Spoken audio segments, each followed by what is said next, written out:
Lonely Monk Productions. Yo, That's My Jawn is brought to you by Anchor.fm. If you haven't heard about Anchor, it's the easiest way to make a podcast. Take a seat, let me explain. It's free. It costs nothing, $0 and 0 cents. There are creation tools that allow you to record and edit your podcast right from your phone or computer. Me, I'm doing this from my iPad. It's that simple. Anchor will distribute your podcast for you so it can be heard on Spotify, Apple Podcasts, and many more podcast providers. What's that mean? That means when someone says, hey, how do I find your podcast? You go, you ever hear of a little app called Spotify? Boom, it's there. What's that in your hand, an iPhone? Boom, go to your podcast app. I'm there. You can make money from your podcast with no minimum listenership. Right from the beginning, straight out the gate, you can make money. Season 1 made me so much money, I could afford a cup of coffee at Starbucks. A grande. It's everything you need to make a podcast in one place. Download the free Anchor app or go to Anchor.fm to get started. That's Anchor.fm.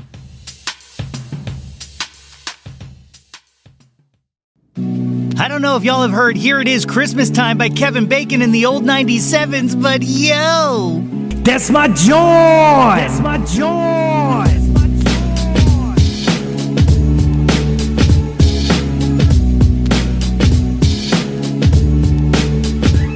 Hey, yo, displace the... What's good, friends and family, neighbors near and far? Welcome to a special Christmas episode of the Yo, That's My Jawn podcast. The podcast, website, brand, movement, way of life dedicated to the embrace and championing of your passions. I'm your host, Nate Runkle, a.k.a. Jolly Saint Nate, a.k.a. The Nativity, a.k.a. Nate 3.0, back at it again with yet another episode of the podcast. As always, I hope this podcast finds you all in good health and in good spirits. Joining me today, returning to the pod, straight from the Battle of Rick's Road, it's the sons of Ferris, nay Ferris. Give it up for my homies DX and James, the brothers Ferris. Dudes, thank you for joining me today on the podcast. Nate, if I may, ho, ho, ho. Yeah, festive, man. How we doing? Merry funkin' Christmas.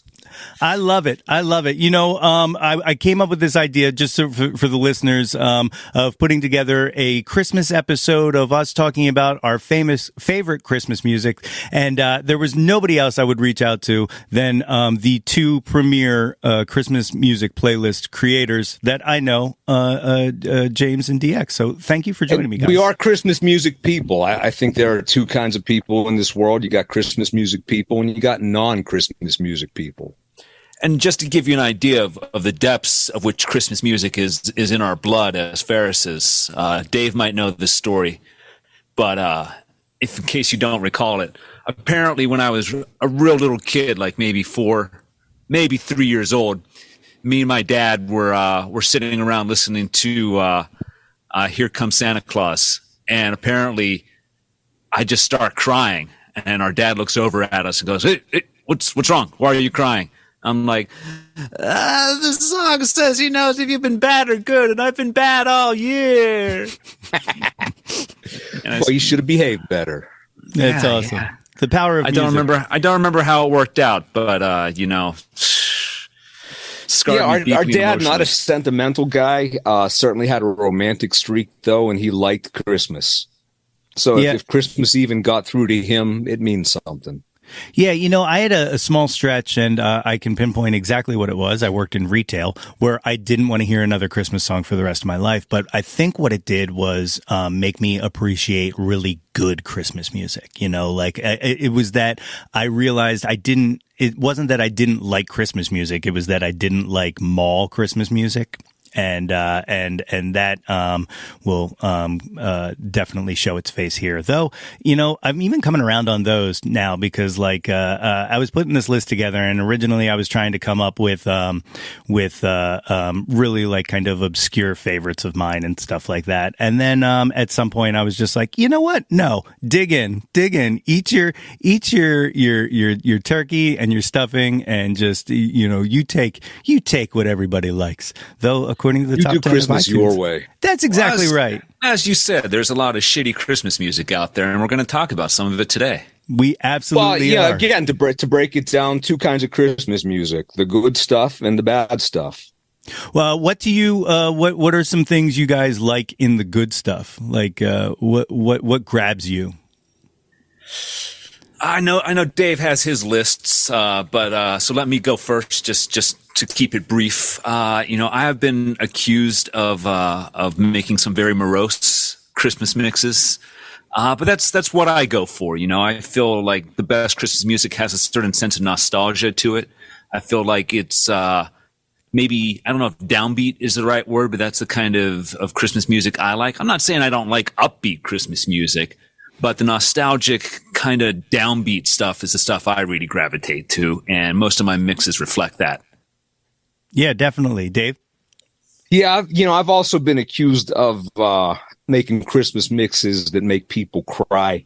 But I'm a vibe chaser. That's what I go for. There are many different ways to go about making your Christmas mix. I'm a member of a couple different online groups of Christmas people. And, there are different ways to go about it, as we said. A lot of people just make happy Christmas mixes. Just happy, happy, happy, Christmas, Christmas, Christmas. Any song that's upbeat and says Christmas. Yeah, okay, that's valid. That's legitimate. But I go for general vibes, and I tend to lean toward, obviously, our Christmas aesthetic is genetically ingrained in us. But I go for the more downbeat stuff. Around Christmas, I always spend a lot of time in my car driving back and forth to work and such. James and I, both former pizza guys, used to spend a lot of time driving around in the snow.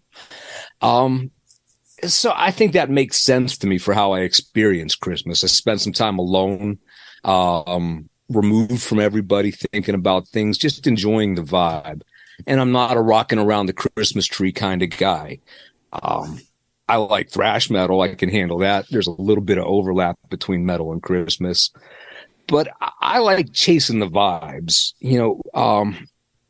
Here, some vibes that I generally recognize in Christmas music are midnight magic, that feel of kind of the dance of the sugar plum fairies, a very chilled out midnight.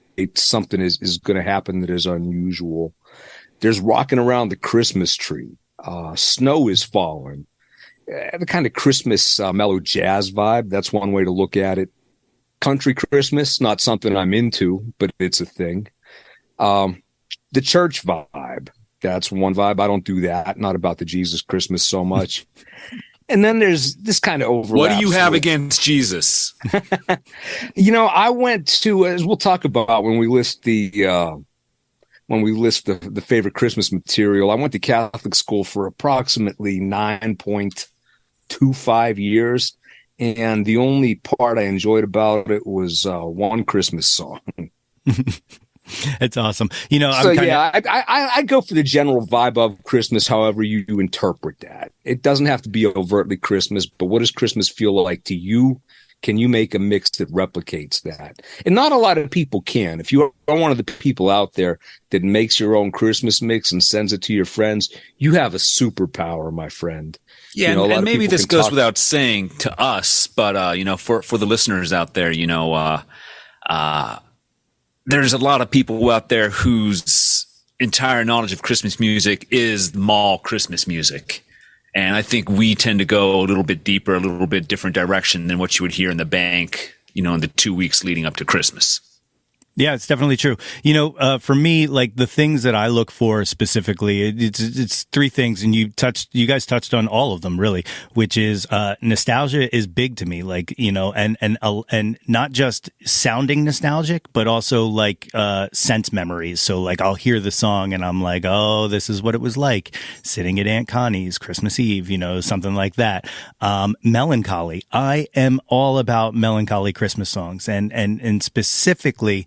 The word alone came up a few times. I like a good song that would sound like I would play this on my guitar drunk alone. if if I was alone on Christmas. You know, those are like things I kind of dig to, you know. And but most importantly, I like fun. Like I like a good fun Christmas song, like something that just kind of bops, you know. I'm not. Some people are into fun, Nate. You know, if you're into that kind of thing, I don't know what to do with you, but you know, go ahead, do you. How many Christmases drunk and alone are we talking about here? There's been a few. Few. Right. You know, I've been there. You don't always have someone there, you know. Here's a question I got for you guys, which is something you guys can specifically speak to, but something that I can't unless we're talking about dogs. Has having offspring, has that changed your appreciation of any kind of Christmas music or? Christmas music, no, but having offspring will permanently shift your perspective on every aspect of your life, including Christmas. Dave, what's the line you say about a Christmas and going to being the behind the scenes guy? How do you phrase it? I'm trying to think what you're talking about. You told me something along the lines of once, like having kids, all of a sudden it shifts from Christmas being something you experience to now you're the guy behind the scenes making the magic for the kids. Yeah, exactly. You're now you go from being Russ Griswold to Clark Griswold. Now you're the guy who is staging Christmas for everybody. You're the guy who has to serve up the music. If you want to make sure you hear Elvis Christmas that year, someone's got to put it on the stereo, and that becomes you as a parent. Yeah, and not really a musical example, but last night we were decorating our tree, and as with Christmas mixes, as far as tree decorating goes, I'm kind of minimalist. You know, I like white lights that don't blink. I like tasteful number of ornaments. And the kids are pulling out every single ornament out of every box and every bag. And the Christmas tree is starting to look like, a whore's Christmas tree of shininess. And, there's part of me that wants to be like, no, stop, that's enough. But then there's the parent part of the brain that's like, no, this is for them. Let them put as many ornaments on the tree as they want. And then we'll let the cat knock them down and make the final decision. More is more. I love it. So, we talked about what goes into things you like in a Christmas song. What don't you like in a Christmas song? What's an instant turnoff for you? I don't like heavy-handed stuff. The kind of stuff we're going to talk about this. I have a list of, it's not complete. I'm still working on it, but I have a list of approximately 16 Christmas genres for songs. And one of them is, would you look at all this Christmas? So not to disparage your boy Billy Corgan, but the Christmas song of theirs turns up in the Guardians of the Galaxy holiday special. Is just a list of Christmas things. And he's basically saying, Christmas, Christmas, Christmas, and there's Christmas and shit.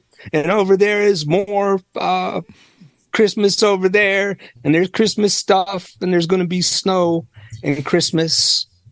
So I hate songs that they're just clearly like sitting down, like, we have to write a Christmas song. Let's run down the list.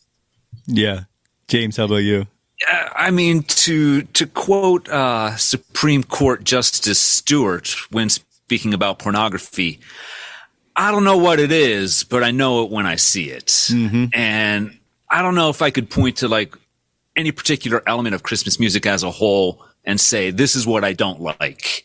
But I know something that I do like, and I know something that I don't like. Very uncharacteristically, one of my all-time top favorite Christmas albums ever is Josh Groban's Noel album, which is all classical Christmas tunes. Josh Groban is who he is. He's an acquired operatic type singer. If you would ask me if that's something I'd be into, I'd probably say no. But as I said, that's one of my favorite Christmas albums ever. So yeah, I know what I like and I know what I don't. With all art. Yeah, I mean the test for all art. Well, there's a rule about it. You have your prescriptions for it, but does it work? Yeah. And if it works, well, yeah, you can do that. Was it Andy Warhol that said art is what you can get away with? or was that somebody else? We'll say it was him. Yeah. We'll say it was him. But, looking at what actually constitutes Christmas, if you look at Christmas movies, there are a few variations on this list out there. But there are 5+ core elements of a Christmas movie. And as you mentioned immediately, one of those is nostalgia. As a parent, I used to be a really hardline Christmas guy, like no Christmas at all before Thanksgiving. Don't say the word. Nothing. You can go to jail for that. Yeah. And New Year's Day, it's over. We'll give you that week grace period. And that's what it used to be like. But then when you have kids, I let that go. Probably leads to Nightmare Before Christmas. But when you have a 2-year-old kid and it's October and she wants to listen to Christmas music, okay. At this point now I'm enjoying Christmas. It's not about me anymore. But so Christmas movies, number one is nostalgia. And so much of Christmas is stressful, but when you look back at it, and you're going to discover this as a parent, the real joy is in looking back at it. It's all stressful at the time. Taking your family to the amusement park is not necessarily fun as it's happening, but then you look back a year later and okay, that was fun. So having survived it, nostalgia. Element number 2, Christmas magic, reindeer, Santa, whatever. 3 is hope. Things aren't maybe great this year, but if we make it through December, everything will be okay. 4, the parade of holiday cliches and tropes. Christmas, you got to have a Christmas tree. You got to have snow. If not snow, then the glaring absence of snow is in itself a plot device, et cetera, et cetera. 5, this kind of ties in with the whole motif of Scrooge redemption. Maybe you haven't been great, but Christmas is a big time to turn it around. And then other lists will include things like family. That's a big deal for a lot of people. 7, general atmosphere, Christmas atmosphere. What does it feel like? I think that things really do feel different during Christmas and the holidays. And that's 7 things that if you're writing a Christmas movie, you probably want to check those checklists. So we can look and see how those things apply to the Christmas songs that we're going to talk about. Yeah, absolutely. The things that kind of turn me off about Christmas songs, like I have a quick 5 shot that are like almost immediate, like get this the fuck out of here. One of them is like a straight up cover of an existing Christmas song, down to the arrangement and stuff like that. Like just if you are just doing like a cookie cutter, like, okay, and now I have to do this song and then this song on your Christmas album, then like I don't have time for Christmas is you also. Right, exactly. Like especially if it's like a teen pop singer kind of over singing things, that drives me absolutely nuts. But also on the arrangements, a janky arrangement, if you're just changing things up and you're taking the soul out of a song, then I also don't have time for that. And I know that it's a thin line where I'm like, hey, do something different, but not too different that pisses me off, but that's, hey, that you stepped up to this challenge, so now you must answer to it. You know what I mean? Generally speaking, anybody that has ever performed on American Idol or been in a boy band or was in the teen pop realm during the 90s has never produced anything worthwhile in terms of a Christmas album or song, except Elliot Yamin did do a really good version of This Christmas, originally by Donny Hathaway. Now, Kelly Clarkson. I was just going to say. Go ahead, take it. Yeah, what's it called? Underneath the Tree by Kelly Clarkson. That's been sneaking into my head all season this year, and I know that like it came out in like 2013 or something like that, and it's taken a long time, but I feel like that one's got a little bit of legs behind it. Yeah, I feel like that one is gaining ground on All I Want for Christmas Is You. Yeah. I don't think it'll ever overtake it, but I think that is definitely the best pop Chris song since, for my money. Yeah, sure. Another one that I can't stand is "Don't Be Too Fucking Precious" with your Christmas song. Like I just don't. I don't have time for that in fucking anything. And movies, film, like music. I just don't. It never clicks for me. Number 4, Pentatonics. Don't be Pentatonics. I can't take them at all. So if they're involved in a Christmas song, get me away from it. And then the last one, which kind of ties to the Pentatonics, is corny shit that thinks it's cute.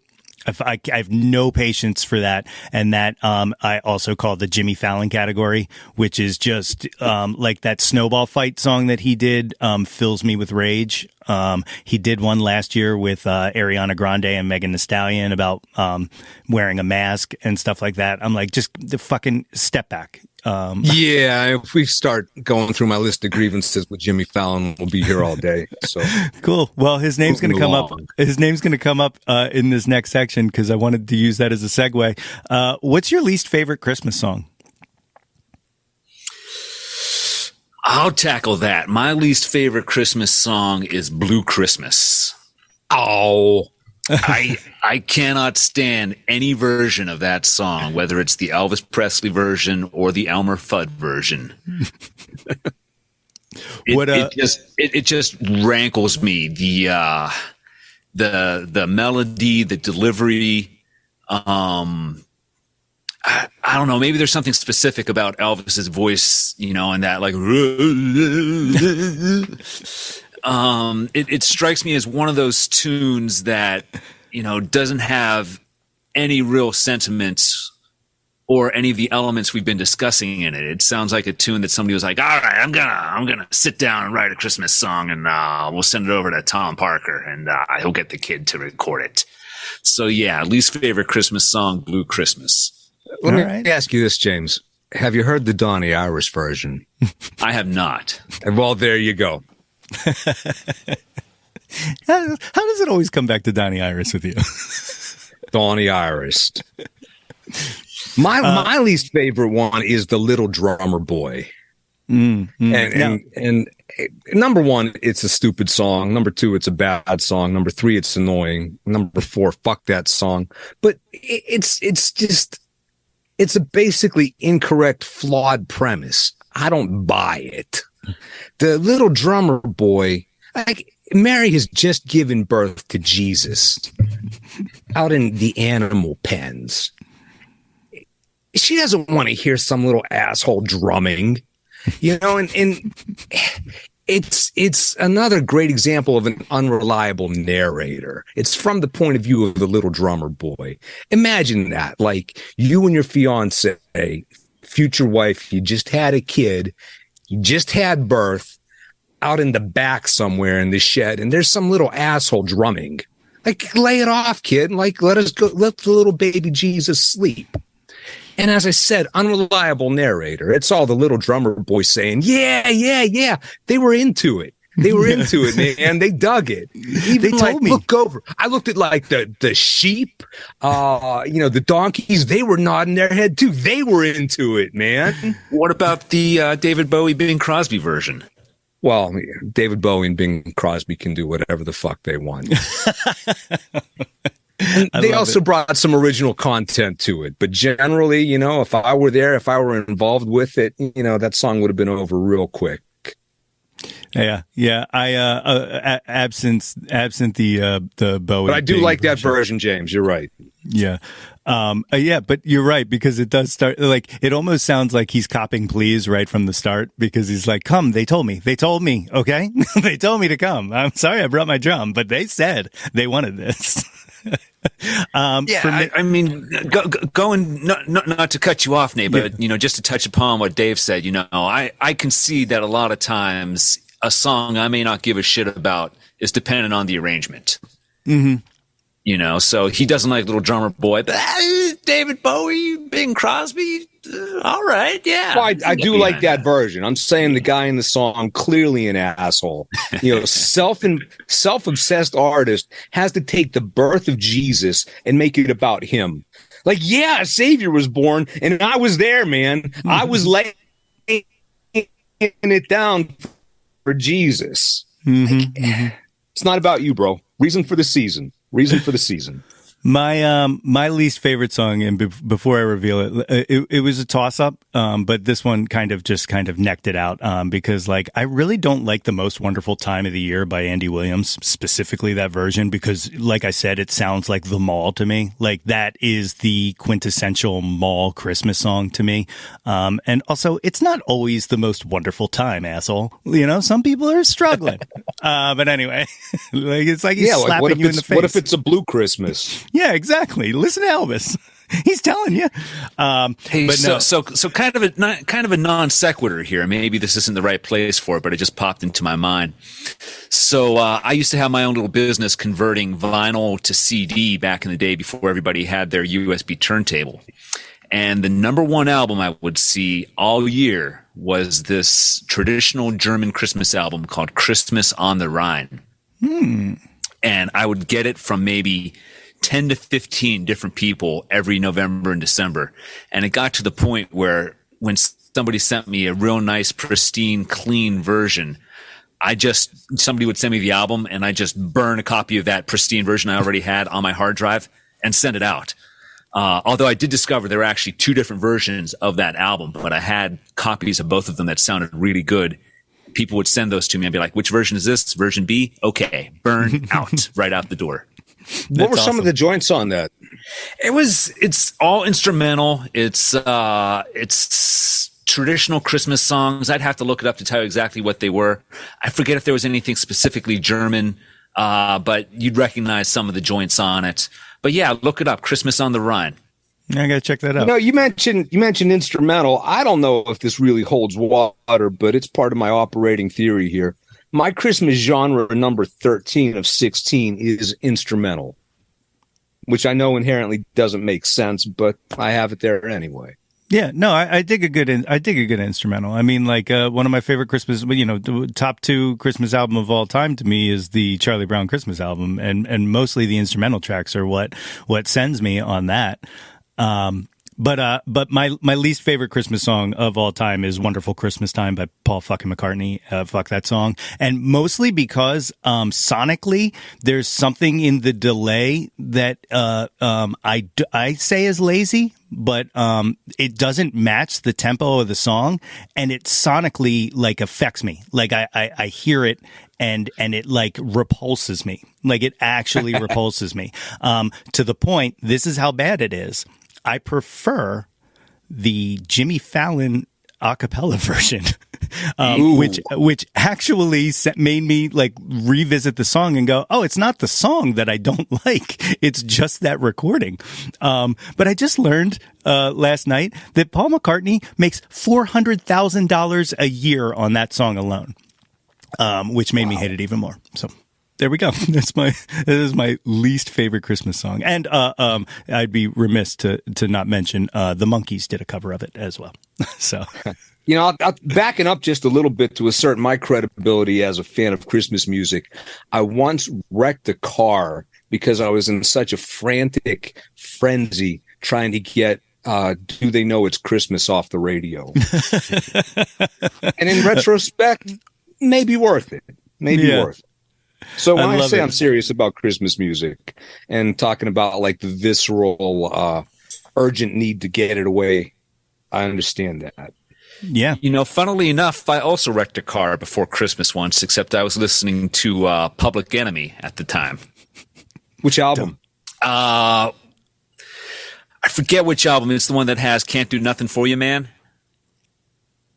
Which was the track that was playing at the time. I respect that. All right. So, let's kind of break down, our, 5 favorite Christmas songs. I think the easiest way to do this is, we'll go round table. We'll do number 5s. Then we'll jump to 4s, and kind of discuss and stuff like that. Dave, I think you said you had 6. Is that what you said? Yeah. As I said, I went to Catholic school for 9.25 years, and the only part of that I enjoyed at all, except for the possibly illegal stuff we did in 8th grade that I still can't talk about, was the hymn Emmanuel. That's a really wonderful tune. It goes back to the 12th century. The magazine Christian History called it the season's most somber hymn. You guys read Christian history, right? Always. Yeah. And the modern form of it goes to 1851. But, it has basic roots as an antiphon chant codified in the 12th century, like I said. And I really like that. Do you want to reduce it to a Christmas song? I don't know. There are some ones I like more. It's not exactly a jam. But Tori Amos covered it. Not my favorite version. But you know who else covered it in 2010? Donnie Iris. Yeah, of course he did. So that's my runners-up. You guys have runners-up? I do. Yeah. James, you go, Nate. No, you go. It's all you. Okay. My number 6 is That Was the Worst Christmas Ever by Sufjan Stevens. If any listeners are not familiar with Sufjan Stevens' Christmas music, it is phenomenal. I think it is probably... And there's a lot of it. Yes, there is. I think he's put out like 5 or 6 different EPs and one collection of everything on those EPs, and it numbers up to like 125 tracks.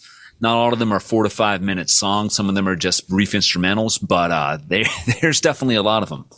But if you're not familiar with it, for my money, Sufjan Stevens has done some of the only relevant new Christmas music of the last 25, maybe 50, maybe 75 years that I think will still stand the test of time.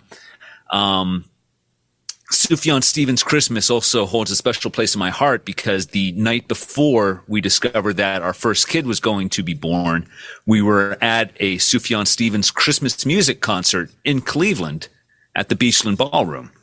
So there's that emotional connection to it as well. But yeah, that was the worst Christmas ever. Definitely falls into the more morose, but definitely nostalgic. It's like it was custom made for me. So yeah, Sufjan Stevens, runner up, number 6. Nice. Yeah, look for him. If you can't find something in his Christmas catalog, you're dead. Yeah, and it's a lot of originals, a lot of covers of Christmas standards, even a lot of covers of traditional Christmas songs, like Lo, Era Rose is Blooming. I don't know if that's classified as a Christmas song. Maybe somebody could straighten that out for me at some point. But yeah, it's all over the place. It's good. I dig it. My honorable mention. It's funny that we asked for top 5 and we all had 6, because should we do top 7?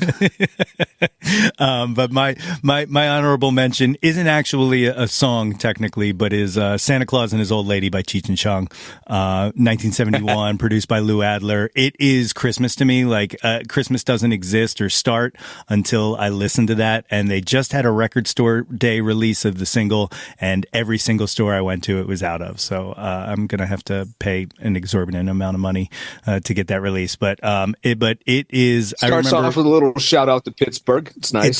It does. Yeah, I'm from Pittsburgh, man. yeah. No, but I absolutely love it, and it just feels. It's funny that like I've heard it my entire life, and it still fills me with absolute joy from start to finish. So that's my number 6. All right. Our top 5. Here we go. We'll keep the same order. So Dave, go ahead. My number 5 is Aqua Teen Hunger Force featuring Nico Case. Santa Left a Booger in My Stocking from 2009. Do you know this one? I do not. Now, normally I object to genre number 9, wacky Christmas stuff, but it works for me. It has the guys from Aqua Teen Hunger Force, or the characters, doing a shtick about how Santa visited and left a booger in their stocking. But they wrote Nico Case into it. And in the middle of all this nonsense, she rips out some absolutely gorgeous melodies singing about boogers. I can't do justice to it, but hearing Nico Case sing, "You leave boogers everywhere, under tabletops and chairs," but making it sound like a fucking angel delivered those lines. It's amazing. And, as we've talked about from time to time, nothing makes me happier than somebody who is a world-class talent who will commit to something absolutely silly. So it's funny, it's moving, it is ridiculous, and it's beautiful in its own way. I love it. By the way, for the listeners, I am going to compile all of these songs onto a playlist and put them up along with this episode for your listening pleasure, so that you can get some good Christmas treats as well. James, number 5. Number 5 on my list is "God Rest Ye Merry Gentlemen" by Ronnie James Dio. This track, if you have not heard it, is so good. It is obscene. Features, of course, Ronnie James Dio, rest in peace, on vocals, Rudy Sarzo of Quiet Riot on bass, Tony Iommi of Black Sabbath on guitar, and Simon Wright of AC/DC, and I think he might have played with Queensryche as well. But man, it is just a rip-roaring track that you would never think of, but somehow somebody's told them to get together and record this. And Dio, I don't know if this probably wasn't the last thing he recorded, but if it had been, it would be a good thing to remember him by. Highly recommended. Dave, do you know this one? I do not. Oddly. I generally avoid, as I said, the wacky cover, wacky parody genre number 9. So a lot of that heavy metal stuff. They do it completely straight, though, which I think is part of its charm. There's room for that. Just a lot of the metal Christmas songs are just simply mechanical, like what Nate was alluding to. They just kind of set up and play it, and there's nothing imaginative or invested in it. The compilation it's off of is all of those things, but this is the one song that, you kind of give Dio a little bit of rope in terms of, he's the one guy who can sing these crazy, ridiculous lyrics, and you're like, yeah, I believe everything he's saying. But oh man, you got to listen to it. It is obscene. Nice. If you're into doom metal, a band called Nadja, Nadja, they have a very good instrumental heavy version of that too. But no, that's on my list now. Thank you for bringing that to my attention. Nate, you're number 5. My number 5 is a newer song, 2008. And it's kind of a shock that I put it on here, but in the past 2 or 3 years, it has really it's another one of those things that the second I hear it, I'm just I have to pay attention and I'm overwhelmed by it. And it's A Christmas Duel by The Hives and Cyndi Lauper. I love that one. That one is on DXmas 14. It is absolutely phenomenal. And, I'm one of those people who doesn't necessarily gravitate towards a new Christmas song. It's got to be out for a while. And I think that's why I came to it late, because I need to know that it'll stand the test of time. And this feels to me like it'll stand the test of time. It's kind of like the to me, the upbeat version of Fairy Tale of New York. It's like taking the melancholy out of it and replacing it with the fun. Two of the primary things that I look for in a Christmas song. So my number 5. Yeah, I think that one opens up very much as a parody of Christmas in New York, and it goes on there. DXmas, by the way, that's my long running series of Christmas compilations that I make every year, sometimes a couple a year. And DXmas 14 is F period Christmas. You can imagine what the F stands for. But that is a collection of songs that willfully take it out and just piss all over Christmas. And that one does, but that's a good one. That's an example of genre number 6. I call it Black Christmas, or sometimes Fuck Christmas. But we might not want to use that kind of language at Christmas. Done. Number 4.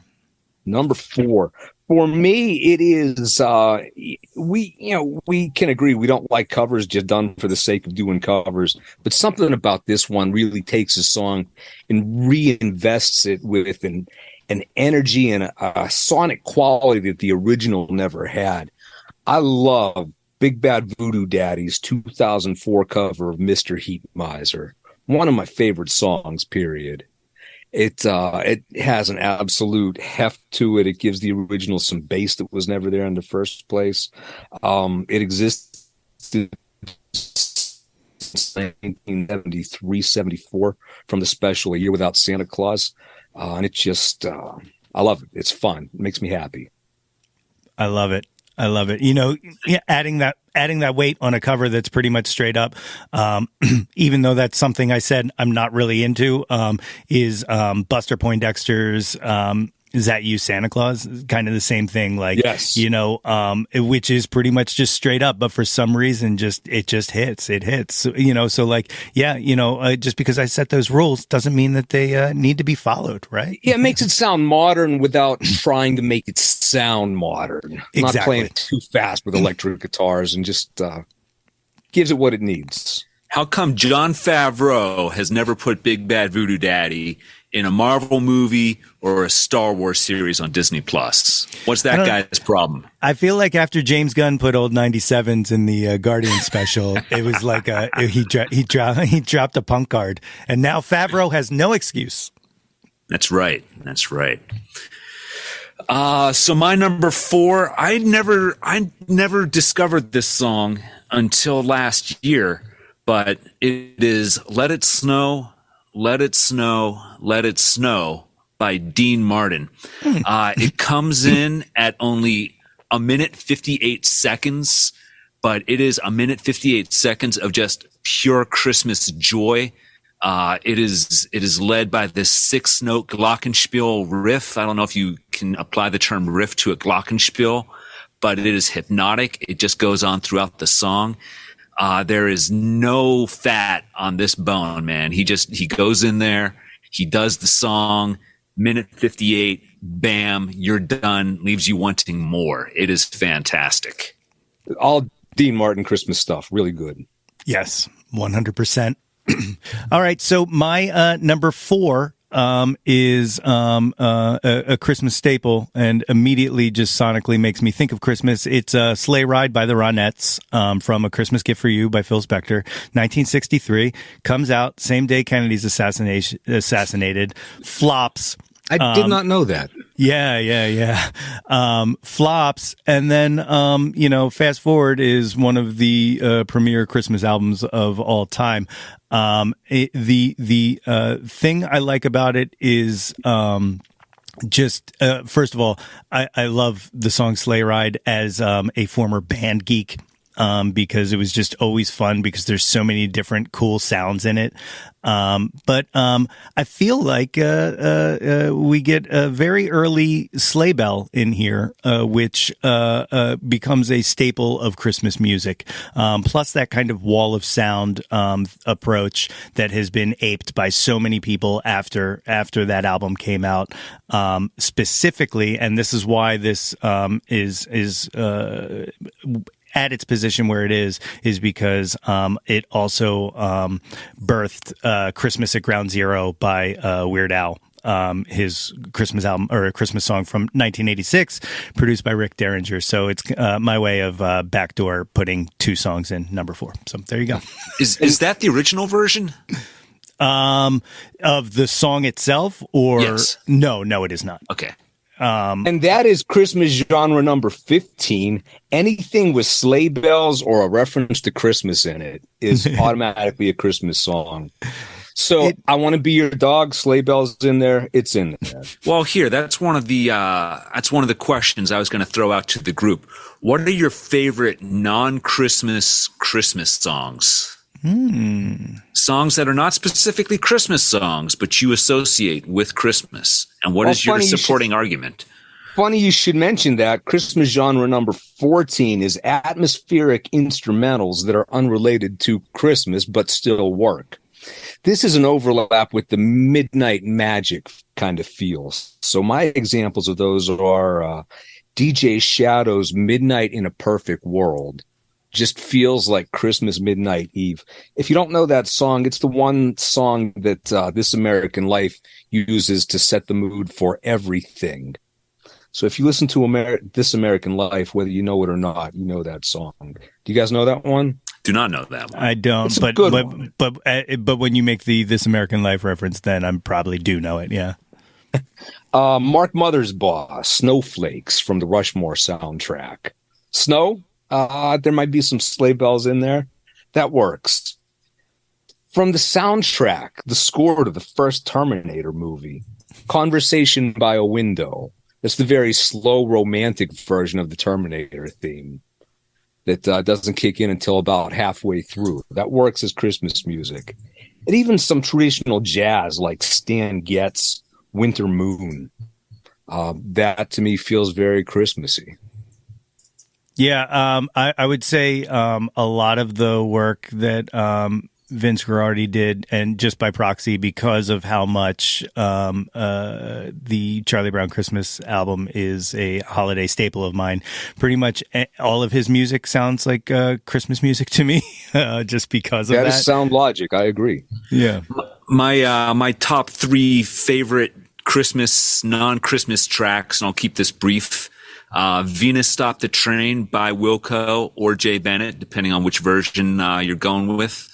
Does make a mention of Christmas in the song, but it's decidedly not a Christmas song for most people. It is for me. Well, some people will tell you that Danzig's The Hunter, where he says, "I'll light you up like Christmas," which is actually a cover, but some people would say that's not a Christmas song. But if it's not a Christmas song, why would you say Christmas? Why would he say Christmas, right? Number 2, Come Away With Me by Norah Jones. That was one of those songs that was in heavy rotation the first year I started compiling my first serious Christmas mix, and a couple of those tracks off that album made it onto there. So ever since then, I've just associated Norah Jones with Christmas. Shout out to her Christmas album, which came out, I think, last year. Yes. Maybe. Very good. But very good Christmas album.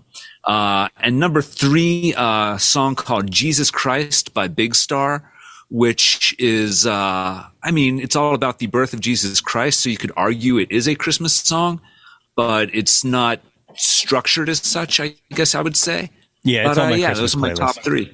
Yeah, also very fine version of that by Teenage Fan Club. Very nice. Very nice. I like it. I like it a lot. Number 3, Dave, you're up. Number 3. My number 3 is, drum roll, please. My number 3 is Dennis Leary's 2005 Salty, not suitable for listening at family, not suitable for work. Christmas classic, earmuffs, kids. It is Merry Fucking Christmas by Dennis Leary and Friends. It is a delightful parody of your traditional Andy Williams style Christmas song. Cheery sing-along that's just replete with foul language and inappropriate imagery.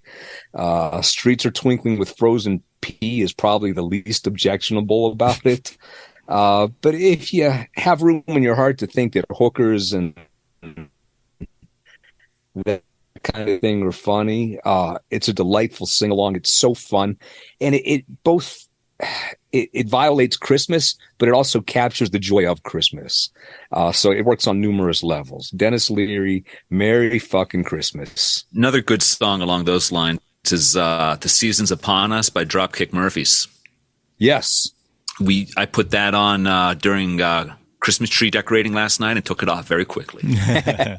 Along the same lines, also a similar title, Merry Fucking Christmas by Mr. Garrison from the South Park Christmas album. Also quite stellar and unable to be played anywhere where there is mixed company.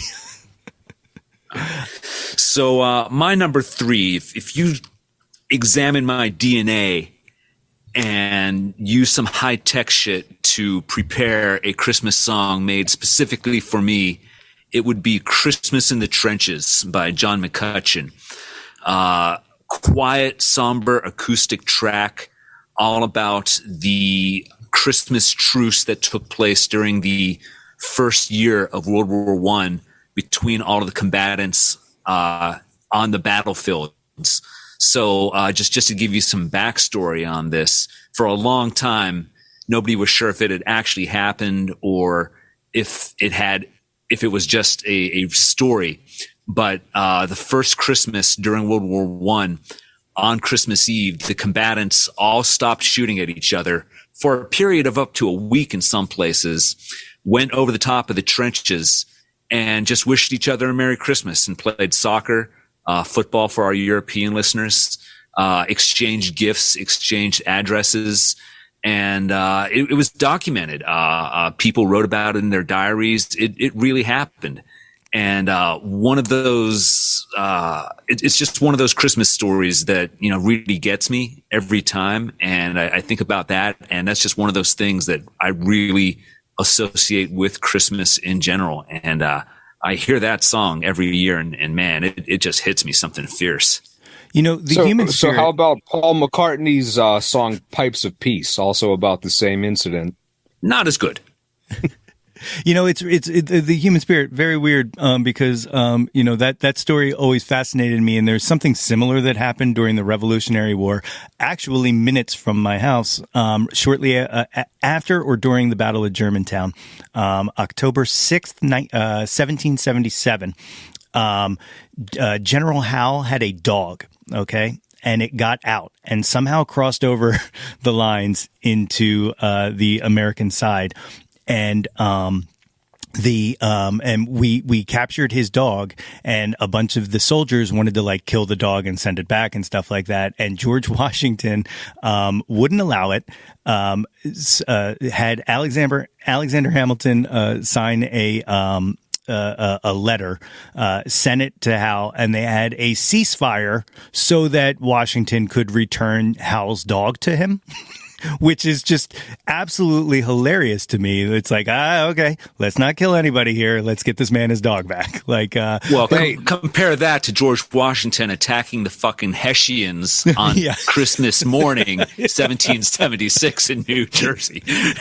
Hey, we've all seen John Wick. We know how bad things can go if you think you're going to get a leg up by killing somebody's dog. Very true. Very true. I mean, history would be very different if we had done that, believe me.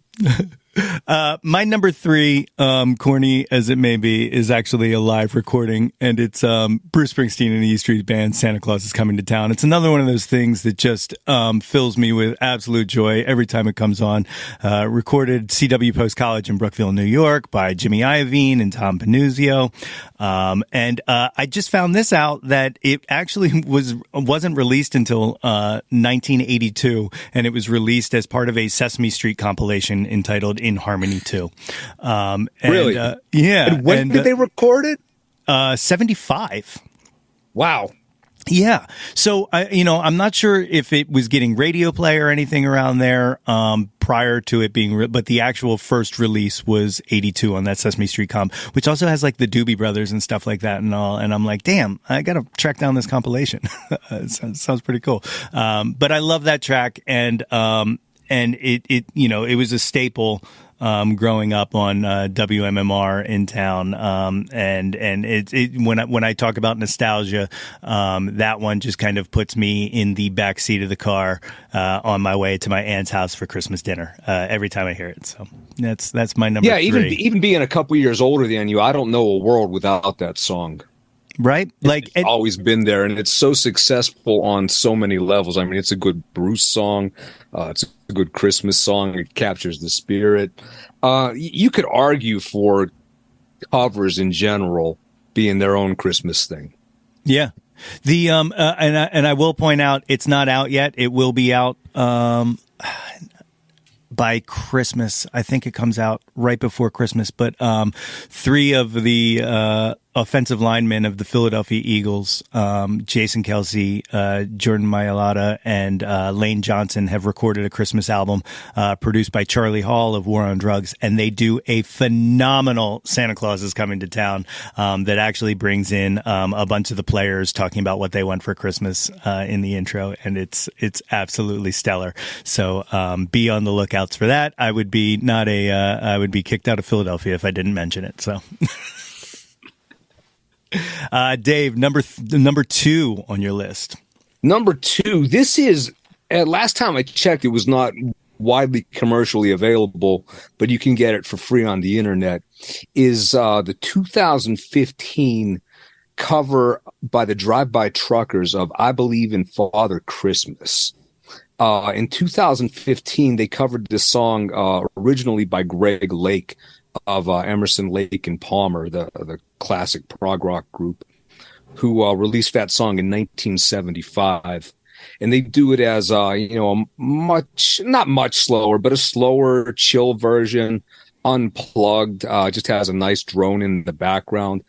Really gets to me. That song never grabbed me before that version, and something about that just made me stop in my tracks and pay attention to it. And it's one of the songs that really comes to mind. Wonderful, wonderful version. Again, they recorded that for the AV Club when they were doing a series of cover songs and Christmas cover songs over the years back in the halcyon internet days of 2015. If you don't know it, take a look. Take a look. If you're looking for a recorded version of it, I maybe know a guy. James, number 2. My number 2, again, another song that was made for me, just for me. Grateful for Christmas by Hayes Carll. Quiet, acoustic, pseudo country song.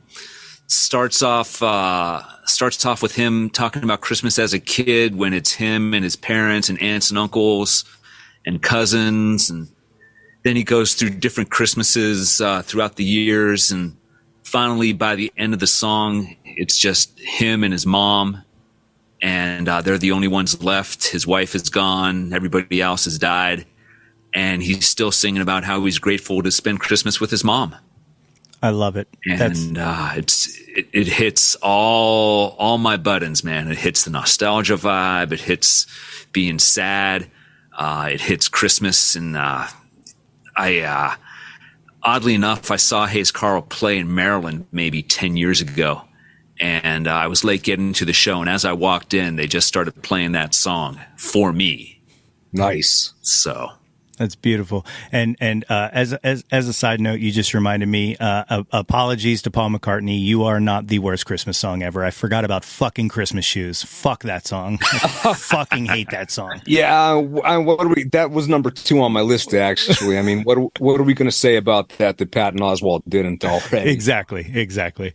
My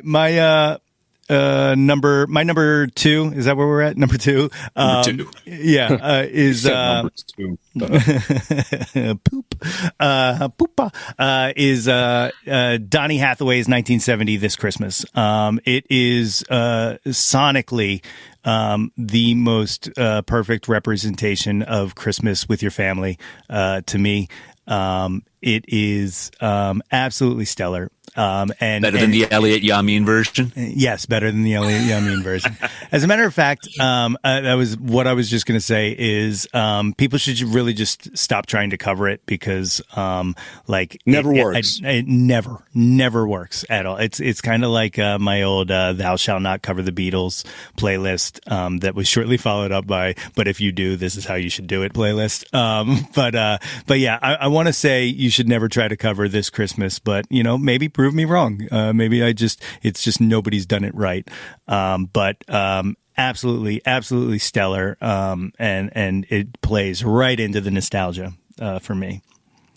That is one of those songs that I somehow miraculously just never noticed until a couple of years ago. It somehow avoided me, and then one day it was there and I find out it's this 40, 50-year-old Christmas classic. Well, and it's another. I think music does that. I think sometimes music hides from you until you need it or until you're ready for it. And that's part of the Christmas magic. It's another one of those songs that didn't do anything when it came out. And I think it was, I can't remember what year it was that they did it, but they added it to a soul compilation, in like a 68 soul Christmas compilation, put it back on as a bonus track, maybe like 10, 15 years ago. And that's when it really started picking up again. So like the fact that you missed it is probably due to that. Like it wasn't successful. And then all of a sudden it was, and now it's like,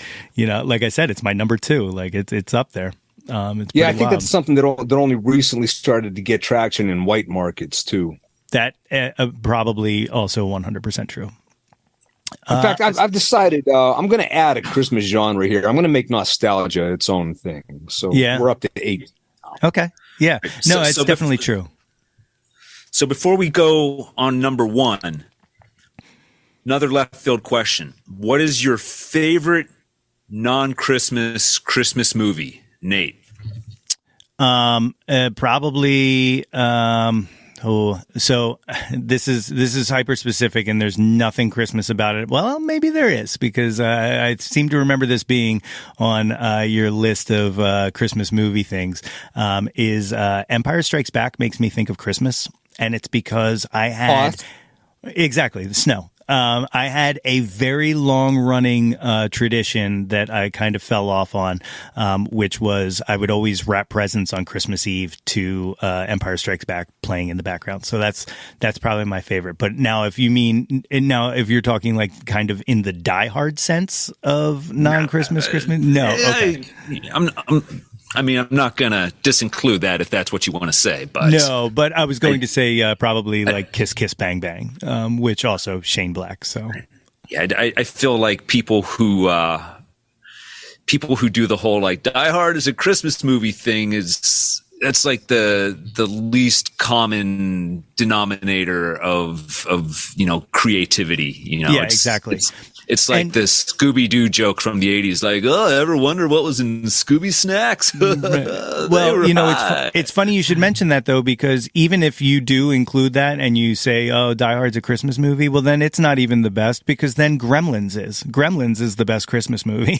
Because it's better than Die Hard. Fight me. Come at me.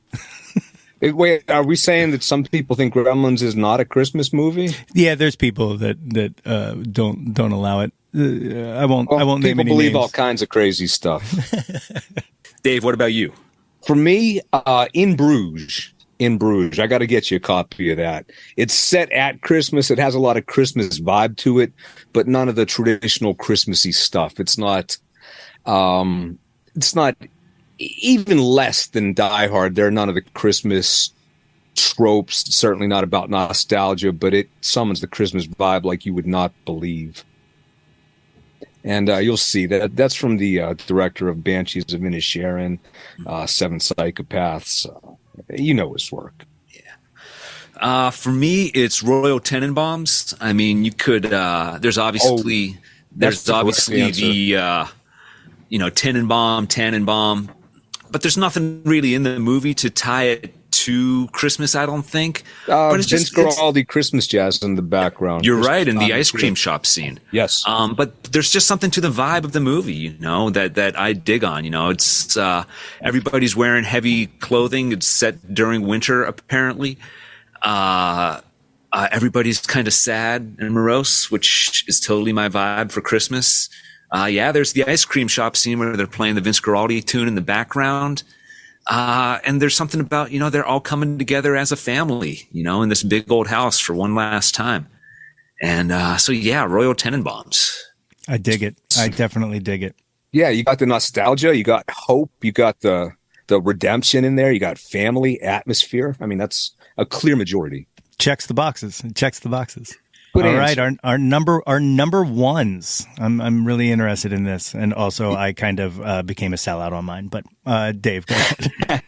See, as we've talked to James and I, we both lean toward the morose or melancholy. Melancholy is a better word for it, Nate. The melancholy Christmas, and what you got to know about me, Nate. James understands this. Yeah, I have made my life a sunless space. I share my dreams with ghosts, so I don't need to rock around the Christmas tree. My favorite Christmas song, and I believe the best Christmas song, is the Pogues' Fairy Tale of New York. That was written by Jem Finer and Shane MacGowan, released in 1987. Has the late, great Christy McCall duetting with Shane MacGowan on it. It's on one hand, it's not a traditional Christmas song, and I think that's what makes it such a powerful Christmas song. You get everything in there. You get nostalgia. You get these two people clinging together as a micro family, or two people can certainly be a family. I'm not demeaning that. You have a look back at how things went right and how they went wrong. You have the atmosphere. You have the tropes of Christmas. It's just absolutely magical on every level. A couple bad words in it. Life has a couple bad words in it. That's my favorite. I think it just does it all.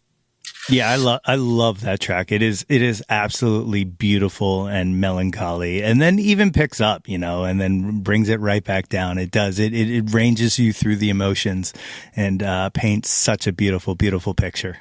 And saying that is the best Christmas song is so obvious, but it is also like saying the Beatles are the best band ever. Both things are true. It's true. Both things are true. So James, that is my answer. All right. My number one, and maybe this might be somewhat controversial, is "Baby It's Cold Outside." The most well-known version being by Ella Fitzgerald and Louis Jordan. A lot of controversy around that song, which I don't want to go into. But if you're so inclined, you can dig up a Facebook post that somebody did in defense of it. That kind of covers all the bases. But it's a song that just makes me happy. And the one incident that I recall is I remember one morning, maybe 10 or 12 years ago, I woke up and for whatever reason, I was just in like a rotten, shitty mood. I was just like, fuck everything. Like before I even got out of bed, and I get in the shower, I'm like, fuck everything. And I get out of the shower, I'm like, fuck everything. And I have to go to work. I'm like, fuck work, man. And I get in my car and I'm like, fucking car, man. Fuck this. And I turn the radio on and "Baby It's Cold Outside" was on. And instantly I was like, fuck, this is just the best day, man. I'm having such a good day. It seriously made me do a 180 on my mood that I have never experienced before or since. And, it's one of those songs that, talking about, romance, which I think you can always link up to Christmas. I think we've all had some Christmas romances. There's, and in that respect, it's almost nostalgia by default because we're all, not to knock on our spouses or soon to be spouses, but there's some nostalgia there for Christmas time romance. And, I like it. And also written by Frank Lesser, who wrote Guys and Dolls as well. I did not know that. Yeah. So there you go. There's my number one. It's a beautiful song, and I'm a big fan of it, but it also exposes one of my things I hate about Christmas, which was don't be too fucking cute with it. When people do covers of that song, 9 times out of 10, it makes me want to punch somebody in the face. Like the Zooey Deschanel one's awesome. I dig that. But like when people like gender flip it or do any kind of cute shit with it, I'm like, get out of here. She and Him Zooey Deschanel version or the Leon Redbone version? The Leon Redbone version. Get out of here. Okay. With that shit. Okay, because the she and him version does flip it. Yeah, exactly. That's what I'm saying. Get out of here with that shit. So the Louis Jordan and Ella Fitzgerald version is definitely my number one, but my number two version of that song, and I didn't know this existed until Dave's youngest daughter hit me to it last year. There's a Mac Miller, Ariana Grande version out there on Mac Miller's old SoundCloud account. Yeah. And she told me about that. And I was like, what? No, I would know about that if it existed. But sure enough, it is out there. It is fairly faithful to the original version, albeit a little more downbeat. So again, like right down my alleyway.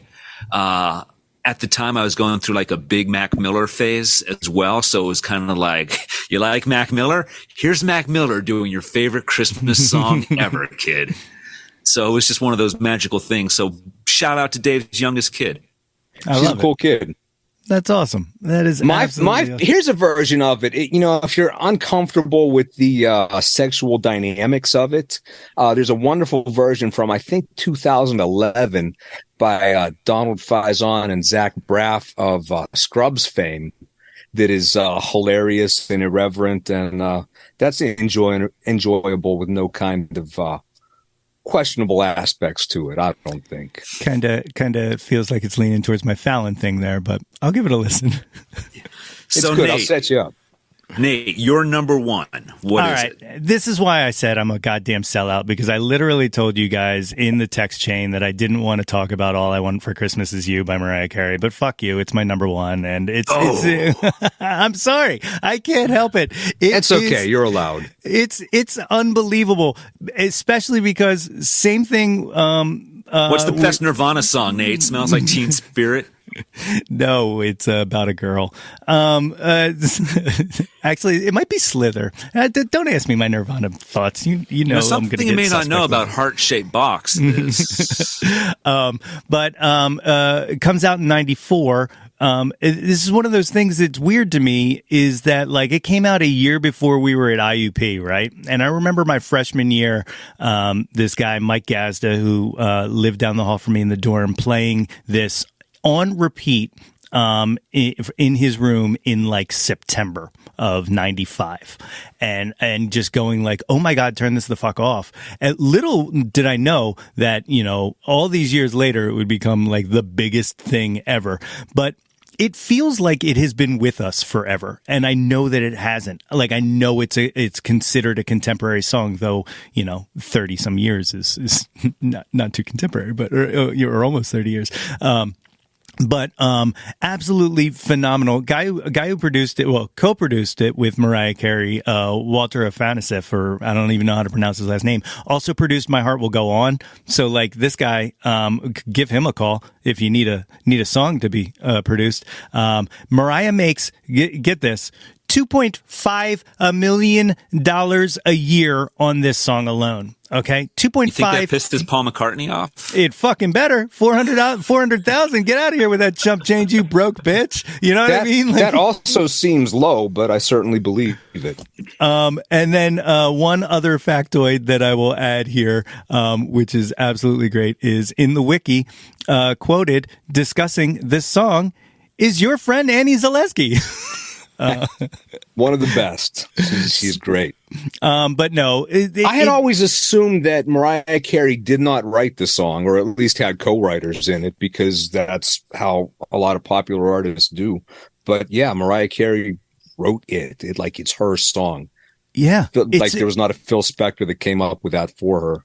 No, and you know, which it would absolutely fit on a Phil Spector Christmas album. And that's the thing. Like it checks all of the boxes of what I kind of nostalgically think of Christmas music, and it seems timeless almost. And it's one of the things. I don't know if you listened to the podcast Switched on Pop or not, but last year they did a Christmas episode talking about Christmas songs, what makes a successful Christmas song, and why there hasn't been too many contemporary Christmas songs that kind of stand the test of time. But one of the things they talk about in it is that Kelly Clarkson song that we were talking about, Underneath the Tree, and how it is doing kind of a similar thing of just doing the wall of sound and kind of mimicking sonically that, but with a little bit of updating to it. And maybe that's the secret. Maybe everybody should just fucking rip off Phil Spector if you're going to make a Christmas song. Yeah, that's that tune. Well, not one of my favorites. I cannot recall a time when that wasn't around. Right. It just seems like it was uploaded to the cosmic zeitgeist and has been there ever since. And you said it was released in 94. Like, if you told me that, I would have told you, like, no, she recorded that in like 1987, obviously, which is exactly what I thought. I thought it was like an 89 song, somewhere around there. Yeah. But yeah, like it was immediate almost that it blew up. And I mean, and then it like steamrolled in the past, 15 years or whatnot, but just a phenomenal song, and I will unapologetically love that. That's what this podcast is about. I'll sign off on that. You know what I mean? By all means, listen to that podcast about it, and read Annie Zaleski's piece about it. It really does a great job in tracing the piece's origins and legacy. It's great. It's great. So these were our picks. Let me quick run through what the iTunes top 10 is. And it said this is 2022, but it feels like it was 21. But number 10 is the Kelly Clarkson song we talked about from 2013. Number 9, Trans-Siberian Orchestra, Wizards in Winter from 2004, which I'm not even familiar with. I don't know that I've heard this 2004 Christmas album. But we'll definitely have to check that out. Are we talking entire albums here or songs? No, these are songs. Sorry. Okay, yeah, I'm sure if you would play that, we'd all recognize it. Probably. I don't know what that is offhand. Number 7, wait, that was 9. Number 8, Bing Crosby, White Christmas from 45.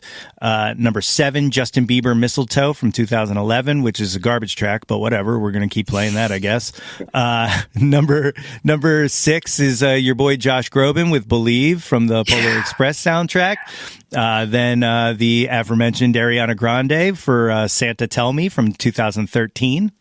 Number 4, Michael Bublé's It's Beginning to Look a Lot Like Christmas. Go fuck yourself. It's a delightful his holiday albums are delightful. Well, he's got a delightful voice, the Bublé. He's truly a delightful little elf. I like the Bublé. I like the Bublé.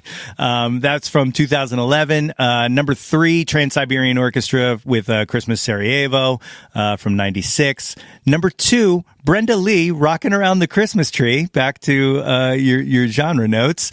And, of course, number 1 is Mariah Carey. But that list just seems wrong to me. And I don't know what, but obviously it's taking data points straight from iTunes, but have at it, man. Like it's a weird collection. And I was honestly shocked how much of it was from post 2000. Because nothing from post 2000 really sticks in my head.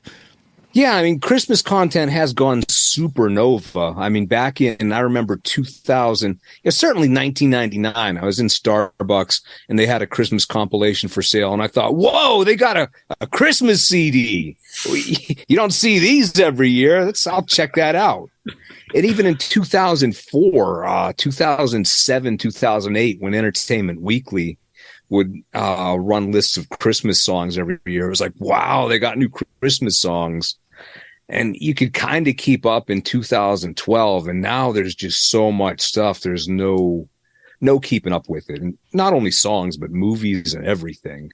Yeah. Christmas has really gone supernova. It's good though, because a lot of it doesn't stick the way that the songs have. Well, and that's kind of, I just feel like the new norm is that everything is so disposable that as soon as it's out, it's forgotten. Even things I love, things I appreciate, there's so much content being dropped that it's hard to kind of revisit things because there's no time. Like I'm so far behind on everything, albums and shows and movies that it's almost like on to the next one every single time. So like on the subject of completely disposable content, if you have Amazon Prime, Casey Musgraves has a Christmas special, like a half-hour Christmas variety special that I think dropped last year. That is completely inessential, but is also an absolute delight.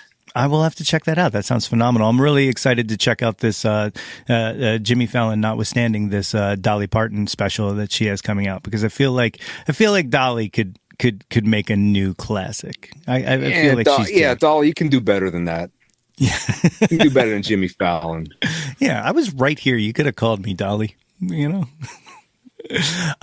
So are there any other songs that you want to give a shout out to, Christmas or otherwise? I was just going through some playlists from years past, seeing if there were any hidden gems that I missed. Freddie Johnston of Bad Reputation fame, he does a spectacular cover of Have Yourself a Merry Little Christmas. That again, I did not know that. Oh my God. Oh, dude, you got to listen to that right now. But yeah, that's one of those tunes that hits all my Christmas buttons again. He just did a Thanksgiving Eve live stream on YouTube, and sounds absolutely phenomenal. So check that out. No shit, I'm gonna have to track that down. Song that has the word Christmas in the title, but is not really a Christmas song. Christmas Card from a Hooker in Minneapolis, which was originally by the great Tom Waits, but Nico Case makes it her own. She does the definitive version. Oh, I did not know that either.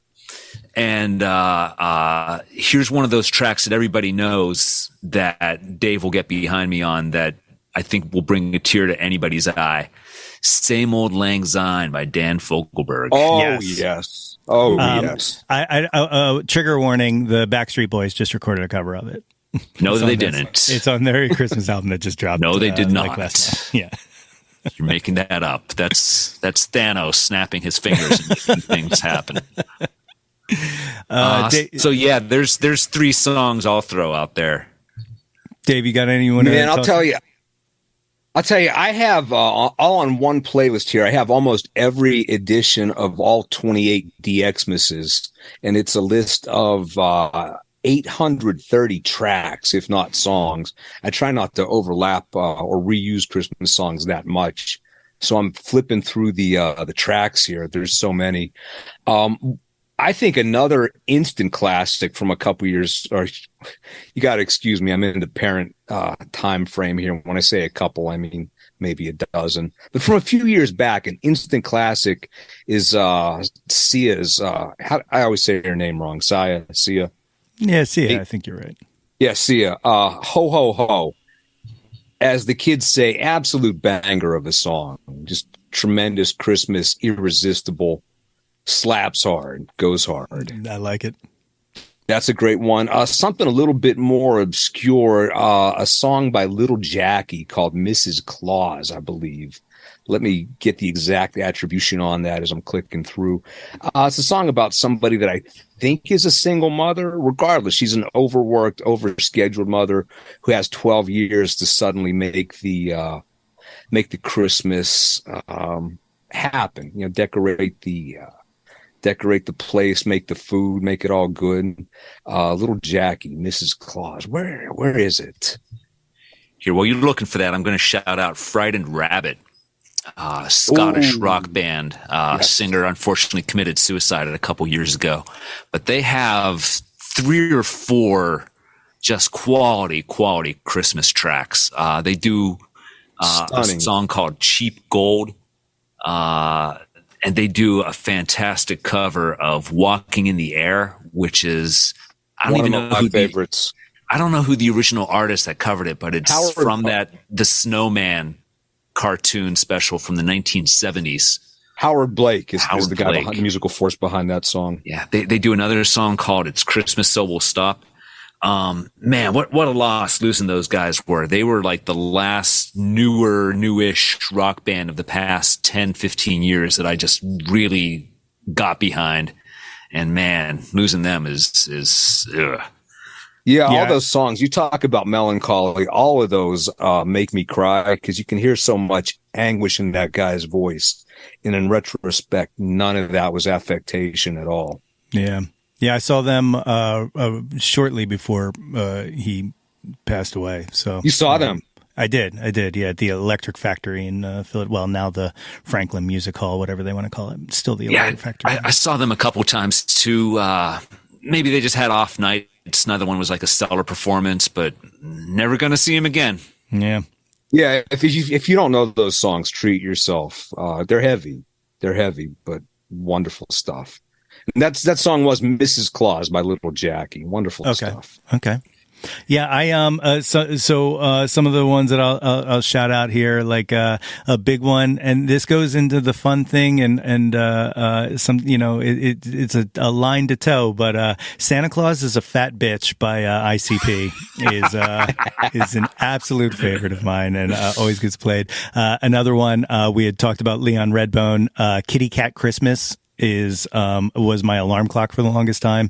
Don't know that one. Oh, check that out. His Christmas album is really, really great. The good, like, kind of island vibes to that. And then, Big Bulbs by, Sharon Jones and the Dap Kings.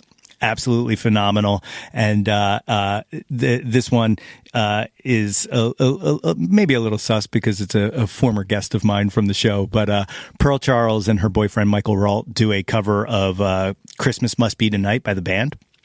That is absolutely killer. And will, you know, make a bunch of playlists, moving forward in my future.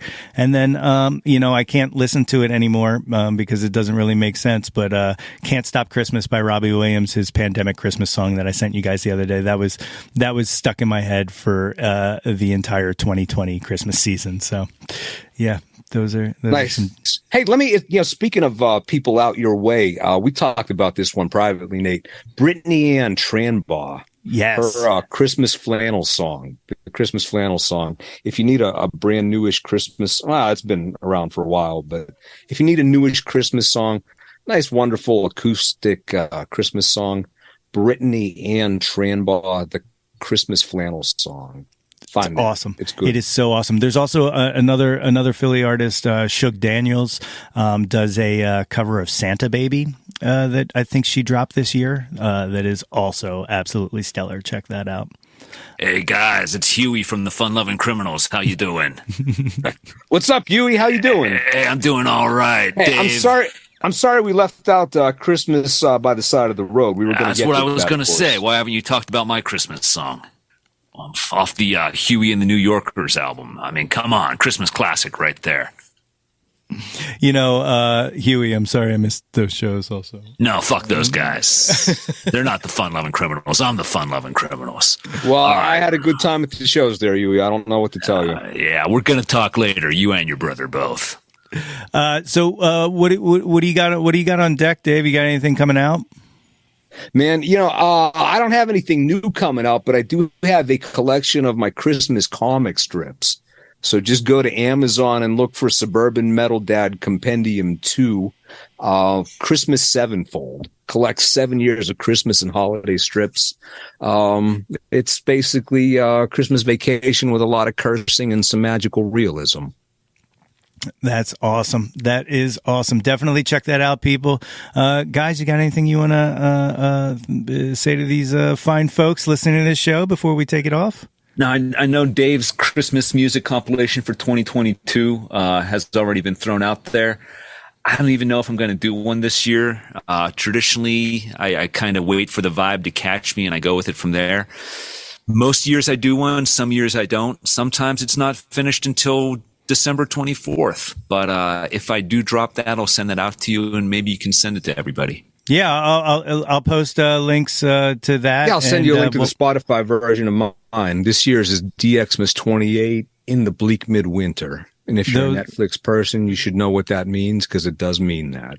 I love it. Those will be up in the show notes, as well with the songs we talked about here today and all that good stuff. You can find the show notes attached to this, or you can of course always follow us on the socials at Yo That's My Jawn. If there is a social, we are there, and you can visit the website at www.yothat'smyjawn.com for merchandise and all the goings on and links to every episode of this podcast. And hey, while you guys are there, why don't you sign up for the mailing list? And then that way you can get all the notifications sent to your inbox and you don't have to do any work whatsoever. Don't trust the algorithm, people. Sign up for the mailing list. The algorithm will hide stuff from you. The more you want to see it, the less likely you are to see it unless you're on the mailing list. If you like Paul McCartney, you'll also like the Beatles. And also, the algorithm might fall apart on some of those social channels in about 2 weeks. So so be careful. Make sure you put two-factor authentication on because that thing's going down. But I won't name names, Elon. I won't name names. I'll roll Musk.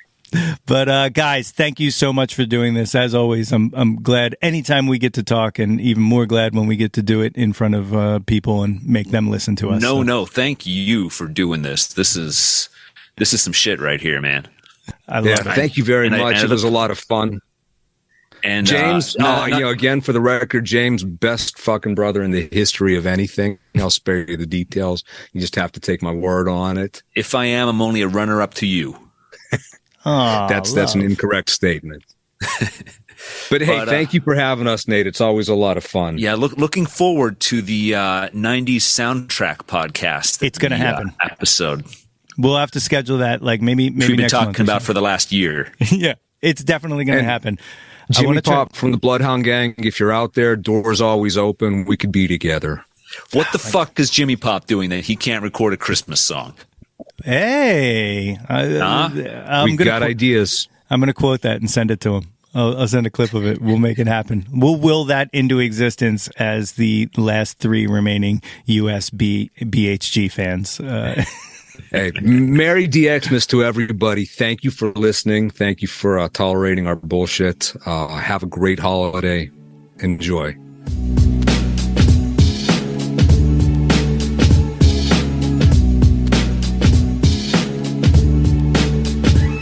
Hey, yo, displace the guilt. Yo, That's My Jawn is a Lonely Monk production written and produced by yours truly, Nate Runkle. Theme song by Phil Tyler Music featuring Nate 3.0. Special thanks to Fox Run Brands, DX Ferris, Andrew Scott, Natalie Runkle, and the incredibly brilliant and wickedly stunning Katie Daubney. If you or anyone you know has any ideas they would like to share or any guests they would like to hear on the podcast, please feel free to reach out to us at yothat'smyjohn@gmail.com. Or you can leave an audio message for us and possibly hear yourself on a future episode by visiting anchor.fm/ytmj/message. Until next time, be sure to displace the guilt and embrace the pleasure and shout to the world, yo, that's my Jawn.